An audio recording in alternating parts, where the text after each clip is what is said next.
Primero, empezaremos por lo peor de lo peor. Las acciones de este hombre te revolverán el estómago. Puede que lo conozcas como el caníbal de Milwaukee, o el monstruo de Milwaukee, o simplemente Jeffrey Dahmer. Jeffrey Dahmer, un nombre que personifica el horror y la depravación, fue un asesino en serie y delincuente sexual estadounidense.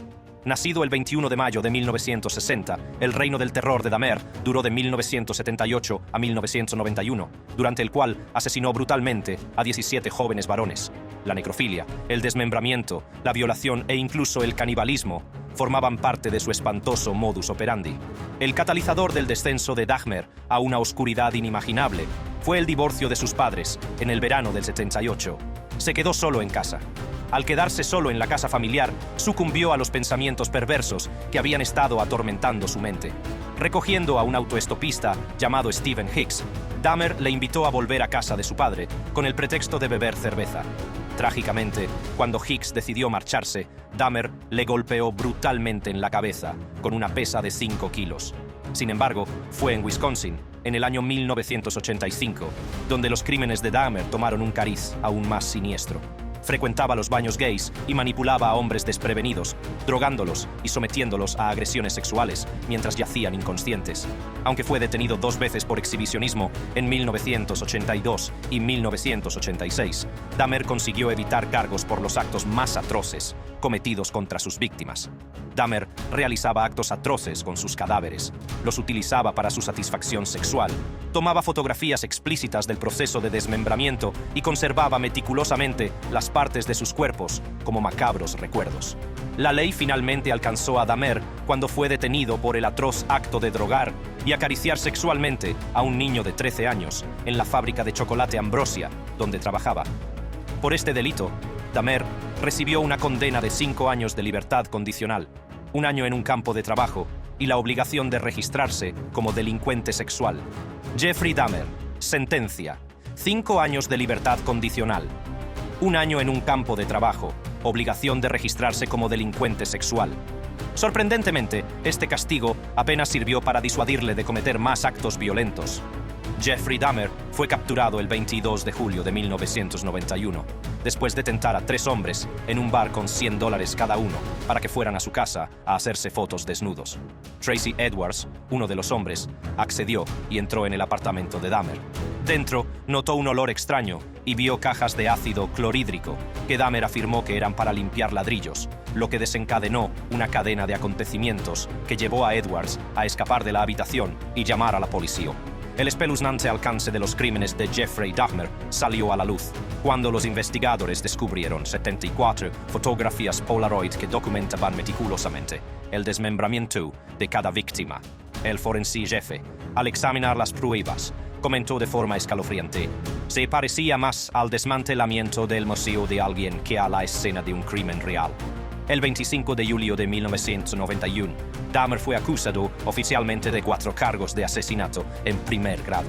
Otros 11 cargos de asesinato en primer grado se añadieron el 22 de agosto de 1991 en relación con sus crímenes cometidos en Wisconsin. Jeffrey Dahmer: cargo: asesinato en primer grado, 16 cargos. Conducta desordenada, 2 cargos. Agresión sexual en segundo grado. Seducir a un niño con fines inmorales. ¿Alguna vez te detuviste a pensar que el hermano, sobrino, tío, primo, nieto o amigo de alguien? Espero que puedas lidiar con lo que has hecho. Lo estoy intentando. Casi me destruyes.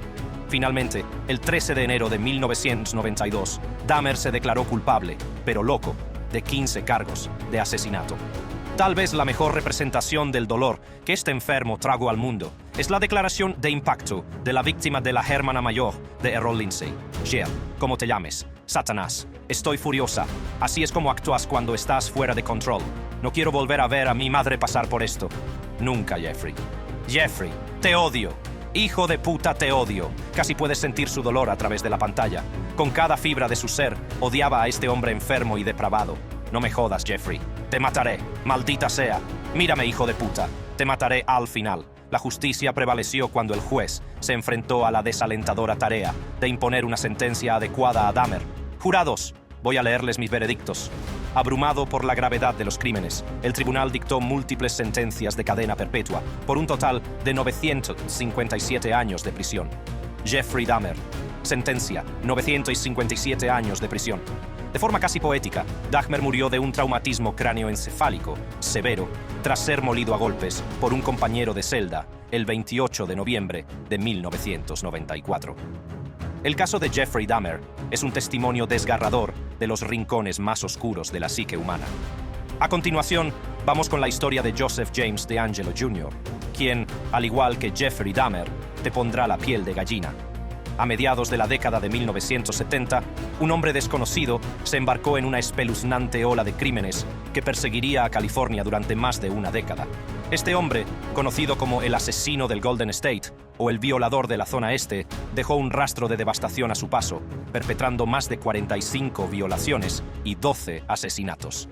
El primer ataque documentado ocurrió el 18 de junio de 1976, en un suburbio de Sacramento llamado Rancho Cordova. Una mujer fue asaltada en su propia casa y poco sabía ella que aquello no era más que el principio de una pesadilla. En los 2 años siguientes, el violador de la zona este sembró el terror en los corazones de los residentes de Sacramento y Stockton al orquestar un escalofriante total de 38 agresiones. Al principio, el agresor tenía como objetivo a mujeres vulnerables que vivían solas en casas unifamiliares. Sin embargo, con el paso del tiempo, sus siniestras inclinaciones se volvieron más oscuras y empezó a atacar a parejas.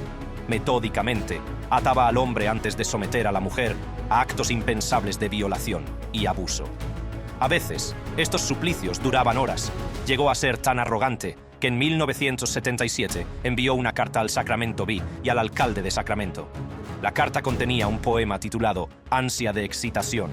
Una parte del poema decía: Sacramento debería hacer una oferta para hacer una película de mi vida que pague mi exilio planeado. La detención del asesino del Golden State en 2018 supuso un avance largamente esperado en un desconcertante caso sin resolver. El método utilizado por los detectives para detener al escurridizo asesino del Golden State fue realmente único. Utilizaron tecnología genética que millones de consumidores ya estaban utilizando para rastrear sus árboles genealógicos. Las fuerzas del orden utilizaron búsquedas secretas de ADN privado en poder de 2 empresas con ánimo de lucro, a pesar de sus políticas de privacidad. 6 condados presentaron cargos contra él. Se le acusó oficialmente de 13 cargos de asesinato y 13 cargos de secuestro. El juez tardó 15 minutos en terminar de leerlos. Joseph James DeAngelo Jr. Cargo: asesinato en primer grado, 13 cargos. Secuestro, 13 cargos. Para entender las acciones de DeAngelo, es crucial ahondar en sus antecedentes. Llevaba una vida aparentemente corriente, ocultando sus siniestras inclinaciones tras una fachada de normalidad. La revelación de su verdadera naturaleza conmocionó a sus amigos, vecinos e incluso a su propia familia. Mi nombre es Jane Carson Sandler y DeAngelo. Quiero que me mires, DeAngelo, y quiero que recuerdes lo que tengo que decir.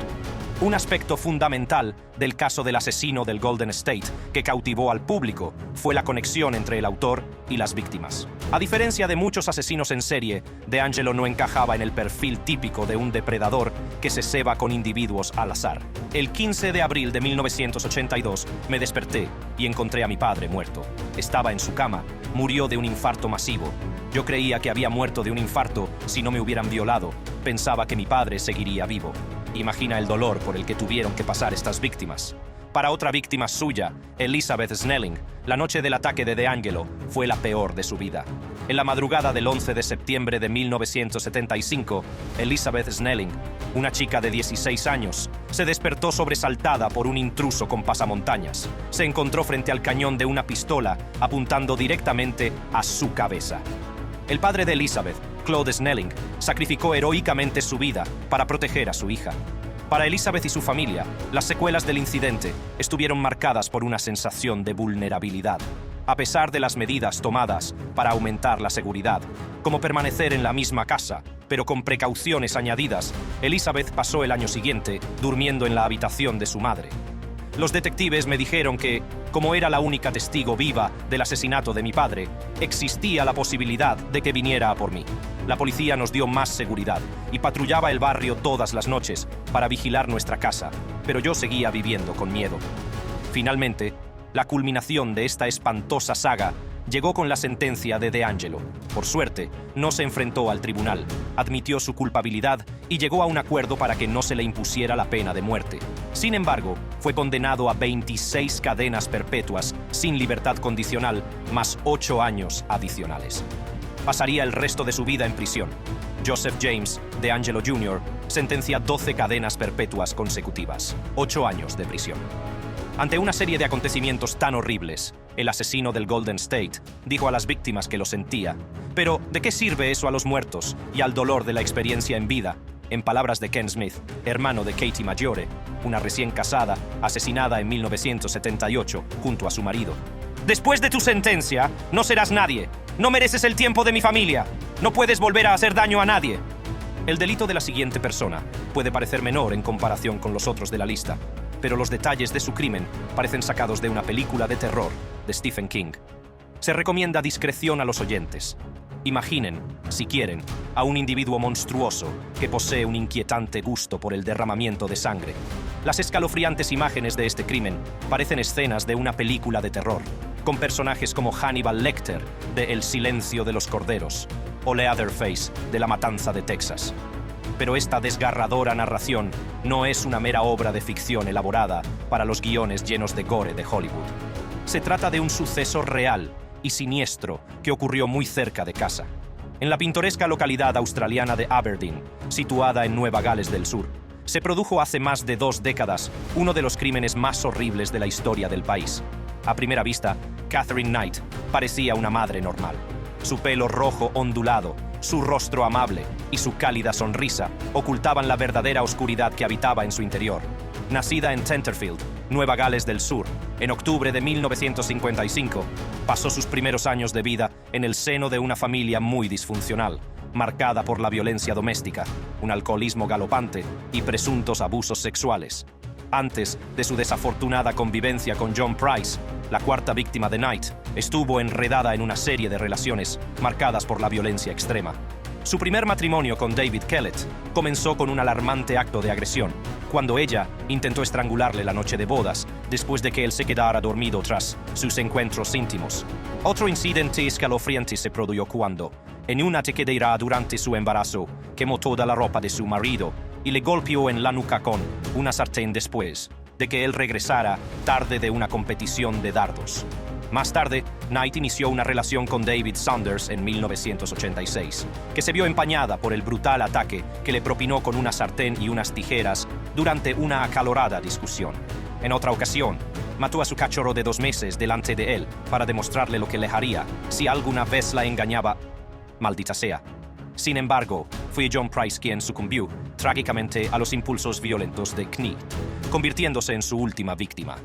Aquel fatídico día, 29 de febrero de 2000, Knight atacó salvajemente a Price, el hombre con el que compartía el hogar. Lo que se desencadenó fue una escena de pesadilla, de una violencia inimaginable, que incluso los agentes de la ley más curtidos consideraron profundamente espeluznante. Apuñaló repetidamente a Price 37 veces, lo desmembró y lo cocinó. Sí, han oído bien. Lo despellejó después de muerto con tal pericia que conmocionó a la policía. Incluso tomó algunas pastillas, por lo que parece que intentó quitarse la vida. Mostraron el vídeo de la escena del crimen en el tribunal, y es quizás el vídeo más horrible que jamás desearías ver. Es simplemente inimaginable. Para que lo sepas, Knight tenía un historial documentado de violencia contra Price. Una vez lo empaló después de una discusión en el 2000. Intentó conseguir una orden de alejamiento contra ella, y no funcionó. Dijo a sus compañeros de trabajo que si moría al día siguiente, sería culpa de ella. Trágicamente, así fue. Probablemente la peor parte del vídeo fue cuando me acerqué a los fogones de la cocina y se ve como la mano enguantada de un policía forense quita la tapa de la olla que hay encima de los fogones y dentro su cabeza de Price mirando fijamente a la cámara. El crimen de Knight superó todos los límites imaginables de la depravación humana, pareciendo escenas de las más espantosas películas de terror. Encontró su cabeza en una olla, lo cocinó y lo sirvió en un plato con verduras. Después, escribió una nota en la que aludía a que su marido había violado a su hija.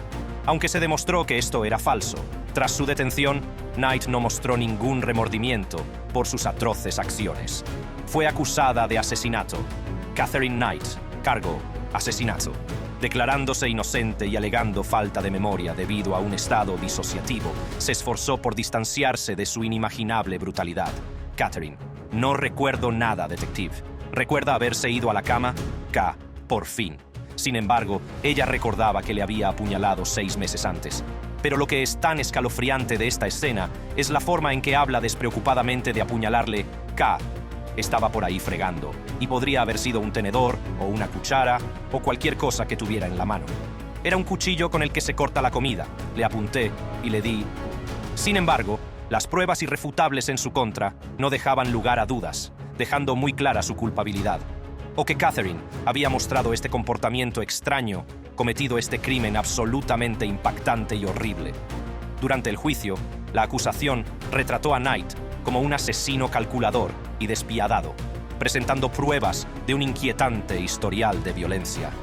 Por otro lado, la defensa intentó retratar a Knight como una víctima ella misma, moldeada por un pasado traumático. Sin embargo, ante la contundencia de las pruebas, el juez declaró a Knight culpable. Como consecuencia de sus atroces acciones, Catherine Knight fue condenada a cadena perpetua sin posibilidad de libertad condicional, lo que la convirtió en la primera mujer en la historia jurídica de Australia en recibir tal castigo. Catherine Knight. Sentencia: cadena perpetua sin posibilidad de libertad condicional. Los enfermizos crímenes de Knight afectaron profundamente a Australia, sirviendo como recordatorio de lo terrible que puede ser el maltrato doméstico, independientemente del género. Richard Ramírez, conocido como el acechador nocturno, fue un famoso asesino en serie cuyo reino del terror se apoderó de California en la década de 1980. Nacido como Ricardo Leiva Muñoz Ramírez el 29 de febrero de 1960 en El Paso, Texas, el camino de Ramírez, hasta convertirse en uno de los criminales más infames de Estados Unidos, estuvo marcado por una educación problemática y una serie de crímenes atroces que conmocionaron a la nación. La trayectoria delictiva de Ramírez empezó a tomar forma cuando abandonó la escuela en 9º curso. En 1977 fue detenido por primera vez, acusado de posesión de marihuana. Este incidente sentó las bases de un patrón de conducta delictiva que se iría intensificando con el tiempo. Tras mudarse a California, Ramírez desarrolló una adicción a la cocaína y se dedicó al robo, descuidando a menudo su higiene personal. El primer asesinato documentado del acechador nocturno ocurrió el 28 de junio de 1984, cuando Jenny Vinco, de 79 años, fue víctima de una agresión mortal durante un robo en su propia casa. Este acto de violencia indescriptible sirvió como escalofriante precursor de la serie de horrores que vendrían después. Durante el año siguiente, los crímenes de Ramírez se intensificaron en brutalidad. El 17 de marzo de 1985, atacó a María Hernández y a su compañera de piso, Dayle Okazaki. Hernández consiguió escapar, pero Okazaki perdió la vida trágicamente. Esa misma noche, Ramírez disparó y mató a Tsai Lian Yu, consolidando su nombre en los titulares de los medios como el intruso del valle. Apenas 10 días después, el acechador nocturno volvió a atacar, esta vez cobrándose la vida de Vincent Zazzara, de 64 años, y de su esposa, Maxine, de 44. La pareja sufrió un terrible ataque. La pareja sufrió un terrible asalto en el que Maxine fue despojada de sus ojos, un aspecto característico del modus operandi de Ramírez. En un intento de eludir su captura, Ramírez huyó a San Francisco en agosto de 1985. Sin embargo, su sed de violencia seguía siendo insaciable. El 17 de agosto asesinó cruelmente a Peter y Barbary Pan, aterrorizando a la ciudad y consolidando aún más su reputación como el acechador nocturno. A medida que aumentaba el ritmo de sus crímenes, las fuerzas del orden trabajaron incansablemente para poner fin a su reinado de terror. El 31 de agosto de 1985, el reinado de Ramírez se detuvo de repente. Reconocido por una turba enfurecida que vio su imagen en los medios de comunicación, fue detenido y retenido hasta que llegó la policía. De este modo, el acoso nocturno del acosador nocturno llegó a su fin, pero el proceso judicial no había hecho más que empezar. Fue acusado de asesinato, intento de asesinato, agresión sexual y robo. Richard Ramírez. Cargo: asesinato, 13 cargos. Tentativa de asesinato, 5 cargos. Agresión sexual, 11 cargos. Robo, 14 cargos. El drama que rodeó este caso fue tal que se convocó a más de 1.600 posibles jurados para su juicio. A finales de la década de 1980, el maratoniano juicio se desarrolló dejando al público horrorizado al ser testigo de los truculentos detalles. Los miembros del jurado escucharon testimonios escalofriantes en los que se relataban actos como el arrancamiento de los ojos de una víctima y la casi decapitación de otra. Las lágrimas corrían por los rostros de los presentes en la sala cuando los supervivientes dieron un valiente paso al frente y relataron los brutales ataques que habían sufrido. Cogió a una mujer de unos 60 años y la pisoteó con el pie hasta matarla, dejando una huella de sus zapatos en un lado de su cara. De eso a simplemente ejecutar a alguien al entrar en una habitación después de haber entrado en una casa. A lo largo de su juicio, Ramírez cautivó al público y a la sala con su escandaloso comportamiento, mostrando pentagramas grabados en la palma de la mano y gritando obscenidades. Intentó perturbar el proceso en todo momento. A pesar de su teatralidad, la fiscalía construyó un caso convincente contra él, apoyado por el testimonio de supervivientes y una gran cantidad de pruebas incriminatorias. Pero, por desgracia, se había forjado un culto. En 1989, durante su juicio por asesinato múltiple, el aspecto altivo y la mala actitud del asesino en serie Richard Ramírez inspiraron un nuevo tipo de culto entre muchos de los jóvenes descontentos del país. Se veía a sí mismo como un rebelde al estilo rockstar y cultivó una fuerte base de fans femeninas. Ni siquiera sentía remordimientos por sus actos y supuestamente le dijo a su compañero de celda: «He matado a 20 personas, tío. Me encanta toda esa sangre». El juicio de Ramírez duró un año entero, pero el proceso judicial se alargó por las mociones previas al juicio y las apelaciones, durando la asombrosa cifra de 4 años. Este caso grabó su nombre en la historia de Estados Unidos como uno de los juicios penales más largos jamás registrados. En 1989, el juicio de Ramírez culminó con su condena por múltiples cargos, entre ellos asesinato, agresión sexual y robo. El 7 de noviembre recibió la sentencia que había eludido durante tanto tiempo: la pena de muerte. Iba a morir en una cámara de gas en California. Richard Ramírez, sentencia: muerte. Sin embargo, Ramírez no mostró ningún remordimiento ni arrepentimiento. En una escalofriante muestra de indiferencia, declaró fríamente: «No pasa nada, la muerte siempre viene con el territorio». Tras su condena, Ramírez exhibió su verdadera naturaleza, mostrando a los fotógrafos un signo del diablo con 2 dedos y pronunció una sola palabra inquietante: maldad. El reino del terror de Richard Ramírez dejó una huella indeleble en las vidas de sus víctimas, sus familias y las comunidades a las que aterrorizaba. Más tarde murió de insuficiencia hepática en el corredor de la muerte antes de que la cámara de gas pudiera acabar con él. ¿Por qué demonios hiciste daño a esas personas? ¿Por qué mataste a esas personas sin comentarios? Sin comentarios. No puedo responder a eso en este momento. Absolutamente ningún remordimiento. En los oscuros entresijos de la historia criminal de Estados Unidos se encuentra la inquietante historia de Aileen Wuornos. La trágica historia de Wuornos comienza con una infancia atormentada por horrores indescriptibles. Sufrió abusos sexuales a manos de su abuelo y mantuvo relaciones perturbadoras con su propio hermano. Para colmo de males, fue madre en la adolescencia y dio a su hijo en adopción. Obligada a abandonar su hogar cuando era adolescente, se embarcó en una existencia de vagabunda, viviendo en el bosque y dependiendo de una vida de autostop y trabajo sexual para sobrevivir. Entre finales de 1989 y 1990, las carreteras de Florida se convirtieron en coto de caza de Wuornos. Los hombres empezaron a desaparecer y sus cadáveres se descubrieron más tarde en lugares tétricos. Las autoridades reconstruyeron una escalofriante serie de asesinatos, siendo Richard Mallory la primera víctima encontrada en un depósito de chatarra. Afirmó que Mallory la había violado y luego lo mató. 5 hombres más encontrarían su trágico destino a manos de Wuornos. Una de las víctimas, David Spears, un trabajador de la construcción de 43 años, conoció un destino trágico el 1 de junio de 1990 en el condado de Citrus. Poco después del descubrimiento del cuerpo sin vida de Spears, otra víctima, Charles Carskadon, fue desenterrado en el condado de Pasco. Otras víctimas suyas incluyen a Dick Humphreys, Peter Sims, Walter Antonio y Troy Burress también morirían a manos de ella. Durante la década siguiente, Wuornos se vio envuelta en numerosas actividades delictivas hasta que conoció a Terry Amoore, su eventual pareja sentimental, en Daytona, Florida. A medida que aumentaba el número de cadáveres, las fuerzas del orden intensificaron sus esfuerzos para hacer justicia a las víctimas y a sus seres queridos.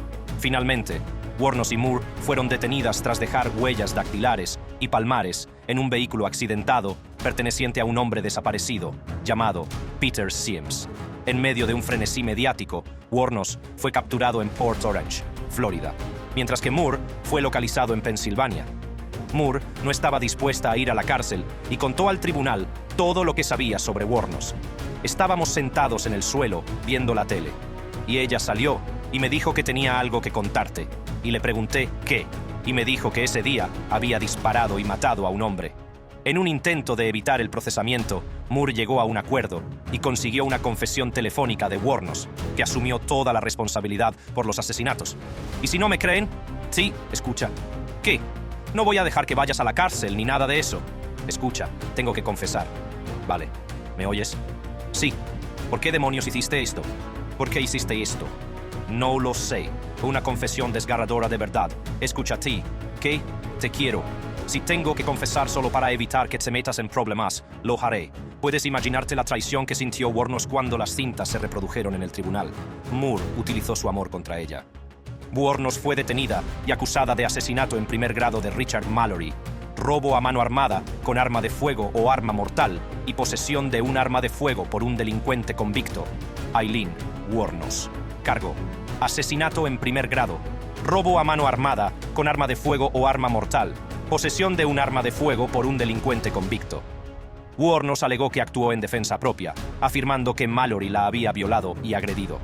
Sin embargo, se reveló que Mallory había cumplido condena anteriormente por agresión sexual. Aunque posteriormente se retractó de sus alegaciones de legítima defensa, el jurado declaró a Wuornos culpable de asesinato en primer grado en el caso Mallory, por lo que fue condenada a muerte. Aileen Wuornos. Sentencia. Sentencia de muerte. También se declaró culpable de los asesinatos de los otros 5 hombres y fue condenada a muerte por cada uno de ellos.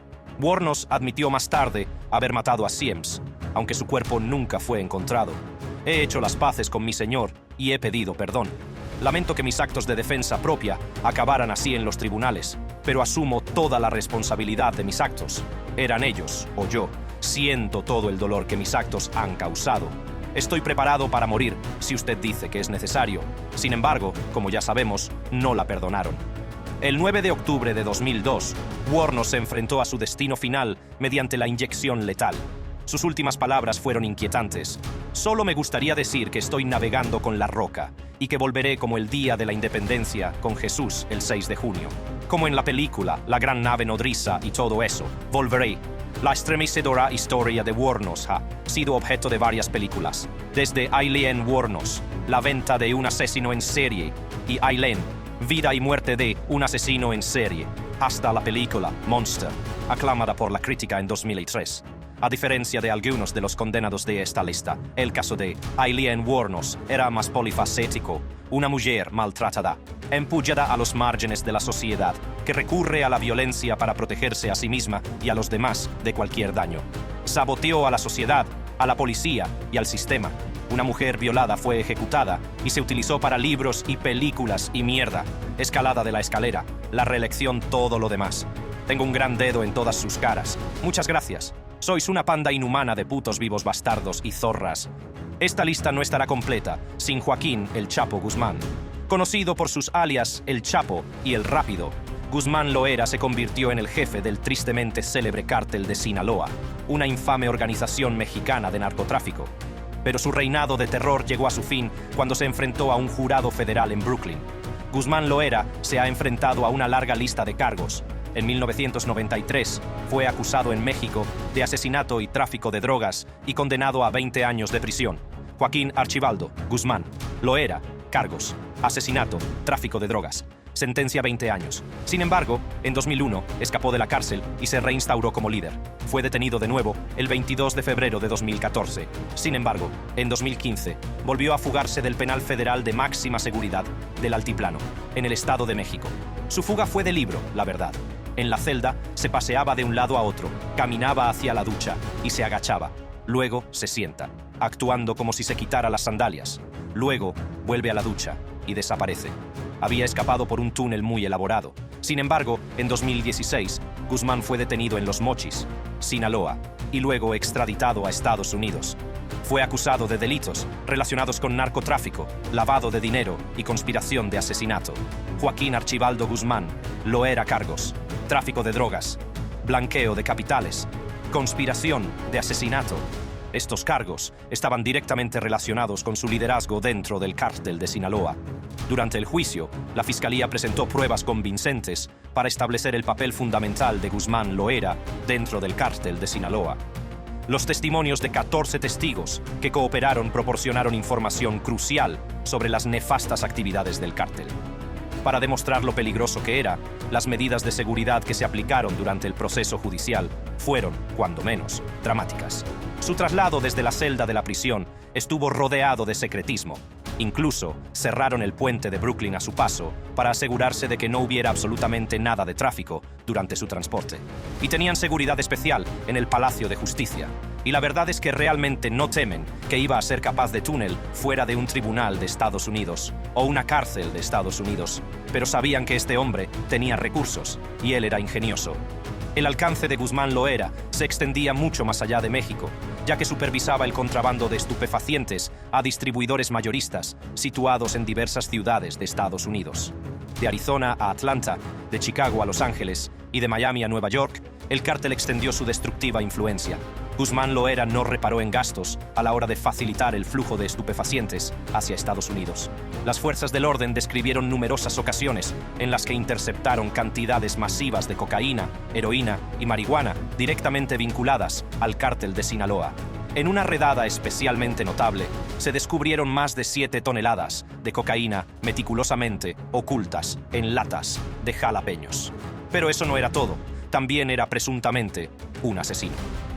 Durante el juicio, el señor Valdez Ríos, antiguo guardaespaldas de Guzmán, ofreció un testimonio escalofriante, relatando su experiencia de primera mano como testigo de los despiadados asesinatos de 3 miembros de cárteles de la droga rivales cometidos por El Chapo.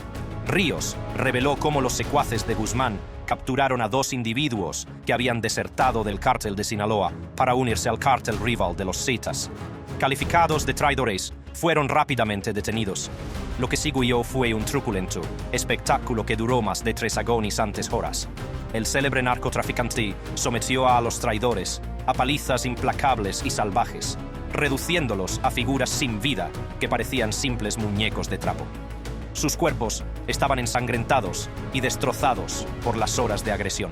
Finalmente, con el rifle apuntando a sus víctimas, Guzmán maldijo a cada uno de ellos antes de acabar con sus vidas de un tiro en la cabeza. A continuación, ordenó a sus hombres que quemaran los cuerpos sin dejar rastro de su existencia. ¿Ha hecho algo para inducir al público a consumir más drogas? En absoluto, que atraiga la atención. A lo largo de su reinado, Guzmán Loera parecía intocable. Su poder e influencia le permitieron eludir la captura durante un periodo significativo. Sin embargo, los incesantes esfuerzos de las fuerzas de seguridad estadounidenses acabaron por lograr su extradición de México a Estados Unidos, donde pudo ser juzgado por sus crímenes. Joaquín es mi nombre, otro nombre, Archibaldo, pero prefiero Joaquín, alias El Chapo. Al final, le dieron cadena perpetua, más 30 años. Joaquín Archibaldo Guzmán Loera, sentencia: cadena perpetua 30 años. Creyó que había un problema con el jurado y apeló la sentencia, pero no funcionó. Guzmán, El Chapo sigue en prisión. Gracias por verlo. Haz clic en los vídeos de tu pantalla para ver contenidos similares.